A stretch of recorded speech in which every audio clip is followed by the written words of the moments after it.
हम लोग पढ़ेंगे टेम्परेचर का टेम्पोरल डिस्ट्रीब्यूशंस। तो टेम्पोरल का मतलब क्या होता है? टेम्पोरल का मतलब होता है कालिक, हिंदी में समय का बात है। टेम्पोरल का मतलब है समय। तो टेम्पोरल डिस्ट्रीब्यूशन ऑफ टेम्परेचर्स, तो यानी कि हर मौसम में, यानी गर्मी में या जाड़े में तापमान बदलता रहता है। हम लोग जानते हैं कि तापमान बदलता है। नॉर्थ हेमिस्फीयर में जुलाई सबसे गर्म महीना है और जनवरी हम लोग का नॉर्दर्न हेमिस्फीयर में सबसे ठंडा महीना है। ऐसे ही साउदर्न हेमिस्फीयर में देखिएगा तो उनका जुलाई सबसे ठंडा महीना है और जनवरी उनका सबसे गर्म महीना है। तो ये सब बेसिक चीज़ें से हम लोग स्टार्ट करेंगे। मूल रूप से अगर इसमें मान लीजिएगा आप लिख रहे हैं तो आपको लिखना है कि तापमान का जो कालिक वितरण होता है, temporal distribution of temperature depend on the sun rich in the northern hemisphere. July is the hottest month और January is the coldest month. जुलाई महीने में जो है जुलाई महीना सबसे गर्म महीना होता है उत्तरी गोलार्ध के संदर्भ में, वहीं जनवरी सबसे ठंडा महीना होता है। और दक्षिणी गोलार्ध में जस्ट वाइस वर्षा हो जाएगा, इसका उल्टा हो जाएगा। जनवरी में वहाँ पर गर्म महीना रहेगा और साउदर्न हेमिस्फीयर में जुलाई उसका सबसे ठंडा महीना होगा। स्टार्टिंग यहीं से आपको कर देना है। और इसका मूल कारण क्या है, तो इसके पीछे मूल कारण लिख दीजिएगा कि उत्तरायण और दक्षिणायन होना है। क्योंकि इसके पीछे एक दूसरा और कारण दे दीजिएगा कि सूर्य अपने एक्सिस पर झुका हुआ है 23.5 डिग्री, और जिसके कारण ऐसा होता है। यही दो ही कारण हैं। एक तो 23.5 डिग्री पर अर्थ एक्सिस से इंक्लाइन है, झुका हुआ है और रिवॉल्विंग भी कर रहा है, और इसी के कारण उसका उत्तरायण और दक्षिणायन सन के एस्पेक्ट में होता रहता है, जिससे कि गर्मी और ठंडा का मौसम आता रहता है। तो एक तो बात हम लोग का ये देख लीजिए, जिससे समय के हिसाब से, यानी टाइम के according to time distribution of temperature very on the globe. तो डिस्ट्रीब्यूशन है जो ग्लोब पर तापमान होता है, ग्लोब में जो तापमान आ रहा है उसमें आपको सामयिक अंतर मिलता है। और उसके पीछे हम लोग कुछ पहले से ही दे दिए। अब हम लोग आते हैं कि अंतर मिलता है तो क्या मिलता है, कौन सा अंतर मिल रहा है। अब आपको इसका मतलब इसके बाद आपको फैक्ट डालना, what type of changes we have seen on the globes. Globes पर हम लोग किस प्रकार का परिवर्तन देखते हैं, ये आपको पॉइंट लिखना है। इसमें जो सबसे महत्वपूर्ण पॉइंट है वो आपको ये लिख देना है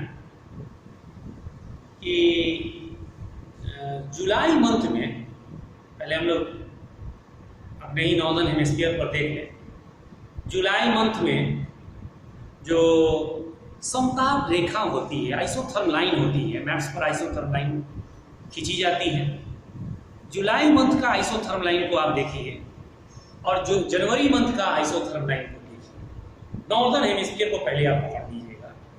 नॉर्दर्न हेमिस्फीयर में आप देखेंगे जनवरी माह का जो आइसोथर्म लाइन है सागर पर, ओशियन पर अगर आप देखिएगा तो वो टुवार्ड्स पोल की तरफ है जनवरी मंथ में, यानी जाड़ा का समय है हम लोग के उत्तरी गोलार्ध में, वो टुवार्ड्स पोल की तरफ झुका हुआ है। वहीं एक कॉन्टिनेंटल हिस्से में वह टुवार्ड इक्वेटोरियल झुका हुआ है। चूंकि उत्तरी गोलार्ध जो नॉर्दर्न हेमिस्फीयर है, ये भी पॉइंट इसमें तर्क दीजिएगा, तर्क के साथ लिखिएगा, अपना व्यू लिखना है। क्यों ऐसा होता है इसके पीछे कारण दे दीजिएगा। क्योंकि उत्तरी गोलार्ध में स्थल और जल स्थल और जल ज़्यादा हैं। यहाँ मतलब यहाँ पर आपको ये लिखना है कि उत्तरी गोलार्ध में उत्तरी गोलार्ध को हम लोग स्थल गोलार्ध भी कहते हैं। Northern hemisphere also known as the landform hemisphere. Actually ocean parts are more, ocean हिस्सा ज़्यादा है in comparison to the land हिस्सा, but in comparison to the southern hemisphere, in the northern hemisphere the land area are more. northern hemisphere में उत्तरी स्थलीय जो भाग है वो ज़्यादा है। तो यहाँ पर लैंड और ओशन काफ़ी है नॉर्दर्न हेमिस्फीयर में मिक्सअप में। और यही कारण है कि टेम्परेचर वेरिएशन मिलता है, और टेम्परेचर जब वेरिएशन ज़्यादा मिलेगा तो उतना ही तापमान है आइसोथर्मल लाइन आपको डेविएट हुए मिलेगा। डेविएशन इसके चलते ही मिलता है। आपका आइसोथर्मल लाइन अगर मान लीजिए इक्वल टेम्परेचर होगा तो आइसोथर्मल लाइन लगेगा कि हो रही पूरा लैटिट्यूड का पैरेलल चल रहा है, समानांतर चलेगा। जैसे लैटिट्यूड आपको बिल्कुल पैरेलल दिखता है, समानांतर एकदम एक शीट में जाता है, वैसा ही दिखेगा। लेकिन नॉर्दर्न हेमिस्फीयर में आप देख रहे हैं क्या, लैंड है, सी है, ओशन है, इसलिए यहाँ टेम्परेचर में वेरिएशन मिलेगा। क्योंकि हम लोग जानते हैं heating and cooling nature of the land and sea is very different. तो डिफरेंट मिलेगा तो टेम्परेचर डिफरेंट मिलेगा, और टेम्परेचर डिफरेंट मिलेगा तो आइसोथर्मल लाइन सीधा नहीं है, और इसीलिए वो मुड़ता रहता है, झुकता रहता है किसी तरह। अब आपको कारण पता चल गया, अरे यार ये बात। अभी आप साउदर्न हेमिस्फीयर का आइसोथर्मल लाइन को देखिए, समताप रेखा को देखिएगा, तो वो लगभग पैरेलल होता है। थोड़ा बहुत बेंड होता है जहाँ सागर और स्थल मिलते हैं, बाकी आप देखेंगे वो इस पूरा लैटिट्यूड का पैरेलल ही चलता है, चाहे वो जनवरी हो चाहे जुलाई हो। क्यों? क्योंकि वो उसको समान तापमान मिलता है। सागर है तो पूरा सागर है, और सागर ही है तो फिर टेम्परेचर समान आएगा, इसलिए वो पैरेलल दिखता है। इसीलिए हम लोग लिख देते हैं कि isothermal line refers to the latitudes. अक्षांश की तरह ही, लैटिट्यूड की तरह ही वो पैरेलल होते हैं, ईस्ट से वेस्ट की तरफ वो खींचे जाते हैं। लेकिन वही नॉर्दर्न हेमिस्फीयर में आपको पूरा पैरेलल नहीं मिलेगा। क्यों? क्योंकि वहाँ पर आप देखेंगे लैंड और सी का heating and cooling nature different है, जिससे उसमें झुकाव आता है। कारण आपने समझ लिया, इसी को थोड़े से पॉइंट्स में लिख देंगे। हम तो समझा रहे हैं इसलिए आपको इतना एक्सप्लेन कर रहे हैं। समझ गए आप कि एक दो लाइन में इसको सिमटाना है। जनवरी महीने का पहले याद रख लीजिए, एक को पकड़िए याद, बाकी जुलाई में उसका जस्ट उल्टा। ओशन पर जनवरी में आइसोथर्मल लाइन टुवर्ड्स पोल हो जाता है, पोल की तरफ वो खींच जाता है। वहीं कॉन्टिनेंटल वाले हिस्से में वो इक्वेटोरियल की तरफ खींच जाएगा, 0 डिग्री अक्षांश की तरफ खींच जाएगा। जस्ट जुलाई में आप जाइए नॉर्दर्न हेमिस्फीयर में, इसी का उल्टा। जुलाई मंथ में क्या हो जाता है कि ओशन पर वो इक्वेटोरियल की तरफ आ जाएगा, और कॉन्टिनेंटल पर वो पोल की तरफ चला जाएगा, जस्ट उल्टा। एक को सिर्फ याद रख लीजिए, जनवरी को, जुलाई अपने आप ही है, याद करने की जरूरत ही नहीं। सिर्फ आप दिमाग में एक बैठाइए जनवरी में क्या होता है। जनवरी में ओशन में टुवर्ड्स पोल खींच जाता है नॉर्दर्न हेमिस्फीयर में, और कॉन्टिनेंट पर महाद्वीपीय हिस्से में लैंड वाले पोर्शन में इक्वेटोरियल पर आ जाता है। जुलाई में जस्ट इसका उल्टा हो जाएगा नॉर्दर्न हेमिस्फीयर। और साउदर्न हेमिस्फीयर में आप जानते हैं, साउदर्न हेमिस्फीयर में कॉन्टिनेंट का पोर्शन बहुत कम है। जहाँ कॉन्टिनेंट और ओशंस मिलते हैं वहाँ डेविएशन थोड़ा बहुत दिखेगा। वैसे साउदर्न हेमिस्फीयर में वो लगभग पैरेलल ही चलता है, लैटिट्यूड का ही समकक्ष होता है। तो मेन जो हम लोग देख रहे हैं डेविएशन, वो नॉर्दर्न हेमिस्फीयर में ही है, साउदर्न हेमिस्फीयर में है नहीं। नॉर्दर्न हेमिस्फीयर में ही लग रहा है कि अरे यार मियांडरिंग जैसा दिख रहा है, ऐसे ऐसे कर रहा है, जबकि साउदर्न हेमिस्फीयर में चूंकि सी एरिया ज़्यादा है इसलिए वहाँ पर आपको ऐसा नहीं मिलेगा, वो पैरेलल आपको चलेगा। तो यही सब देखिए, अपने समझ से लिख दीजिएगा। अब देखिए इसके बाद आपको क्या लिखना है, ताप प्रवणता, इसको हम लोग करते हैं थर्मल इंग्रेडिएंट, थर्मल ग्रेडियंट भी इसको कहते हैं, थर्मल ग्रेडियंट, ताप प्रवणता। देखिए ताप प्रवणता क्या होता है, जब आइसोथर्मल लाइन पास पास है।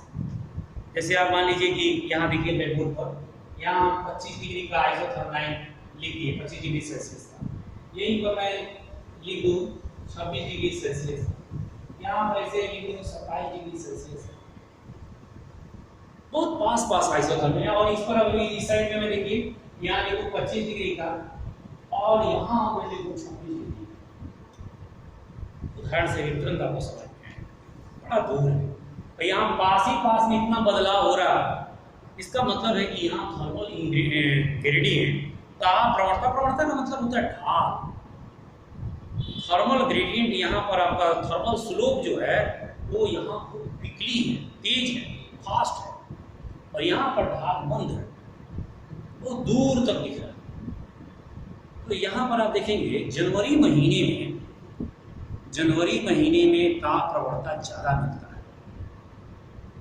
जनवरी में क्या होता है कि कुछ एरिया माइनस में बहुत ज़्यादा खींच जाता है और कुछ एरिया 10 डिग्री सेल्सियस तक रहता है,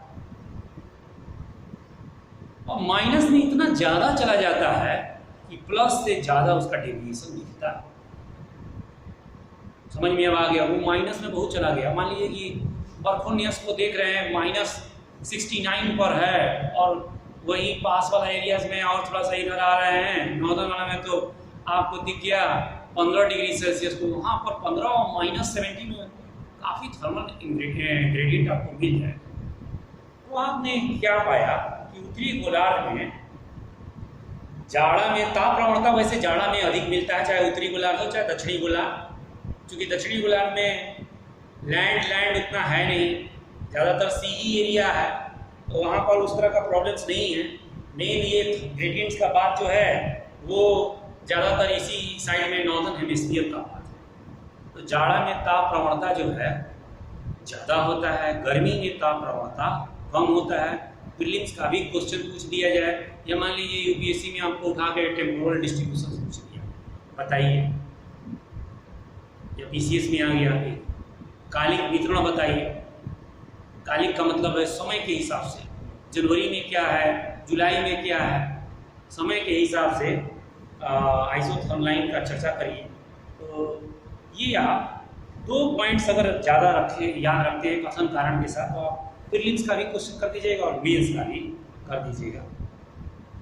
तो आपको पता चल गया कि अगर आइसोथर्मलाइन पास दिखता है तो इसका मतलब है कि वहाँ ताप प्रवणता ज़्यादा है, और आइसोथर्मलाइन दूर है तो इसका मतलब है कि वहाँ ताप प्रवणता कम है। ये आपको कॉन्सेप्ट समझ में आ गया कि नहीं? कोई डाउट है क्या पूछ सकते हैं? अगर दूर है ताप प्रवणता, मैप में आइसोथर्मलाइन दिखाई जाती है, आइसोथर्मलाइन अगर बहुत दूर है तो आप समझिए कि टेम्परेचर लगभग बहुत फास्ट एरियाज में इक्वल ही टेम्परेचर चल रहा है। अब मान लीजिए इंडिया का एक मैप बना कर दिया, उस पर आपको दिल्ली के आसपास टेम्परेचर 25 डिग्री दिखा दिया, और फिर आपको दिखला रहा है कलकत्ता से भी क्रॉस कर रहा है, वो भी लगभग 25 पर ही है, चेन्नई में आपको दिखा दिया 26 डिग्री है, तो लगभग टेम्परेचर वेरिएशन ज़्यादा नहीं है, और दूर है टेम्परेचर ग्रेडियंट है नहीं उतना। लेकिन वहीं आपको दिल्ली में दिखा दिया जाड़ा में कि दिल्ली का टेम्परेचर माइनस में चल रहा है, माइनस या 1 डिग्री 2 डिग्री चल रहा है, वहीं चेन्नई का आपको टेम्परेचर दिखा दिया 23 डिग्री, या आपको कोस्टल एरियाज में टेम्परेचर दिखा दिया मुंबई का 25 डिग्री और दिल्ली में टेम्परेचर 1 डिग्री है। तो देखिए जाड़ा में इंडिया में भी टेम्परेचर ग्रेडियंट आपको कितना मिल गया, बहुत ज़्यादा मिल गया। कोस्टल एरिया के पास टेम्परेचर मेंटेन है,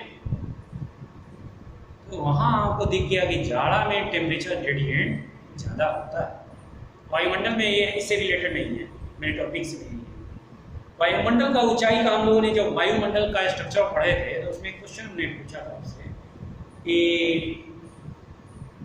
किस ऋतु में ट्रोपोस्फियर का हाइट बढ़ जाता है। ग्रीष्म ऋतु, समर सीजन में ट्रोपोस्फियर का हाइट बढ़ता है क्योंकि गर्म हवा काफ़ी ऊंचाई तक है। यहाँ ये टेम्पोरल वाला थोड़ा सा दूसरा इशू है, ये धरती का बात कर रहा है। तो टेम्परेचर ग्रेडियंट्स आपको समझ में आ गया होगा, और आइसोथर्मलाइन ही मूल रूप से कालिक डिस्ट्रीब्यूशंस को बताता है। उसका ये टूल्स है, इसी के द्वारा वो टेम्पोरल डिस्ट्रीब्यूशन उसका चेक हो पाता है कि आइसोथर्मलाइन हॉरिजॉन्टल पैरेलल जा रहा है कि ऐसे ऐसे सांप की तरह जा रहा है। अगर सांप की तरह जा रहा है तो समझ में आ गया कि वहाँ गड़बड़ है। गड़बड़ का मतलब है वहाँ लैंड और सी का टेम्परेचर डिस्टर्बेंस हो रहा है, तो ये समझ में आया। जुलाई में भी आपको मिलेगा उत्तरी गोलार्ध। जनवरी में क्या हो जाता है कि लैंड बहुत ज़्यादा ठंडा हो गया, उसकी तुलना में सी गर्म है। और जुलाई में क्या हो गया, जुलाई में, ये तो जनवरी में हम लोगों ने बताया, जुलाई में आप देखेंगे कि लैंड एरिया गर्म है और सी एरिया ठंडा है। इसीलिए आपको आइसोथर्मलाइन चेंज होता हुआ दिख रहा है। परीक्षा में आप सविंदर सिंह का किताब का नहीं लिख लीजिए, आप अपना व्यू लिखिए, जिससे लगे कि यार ये लड़का रट के नहीं आया है, अपना समझ का लिखा है, इस चीज़ को समझता है। तो इस तरह से आपका टेम्पोरल डिस्ट्रीब्यूशन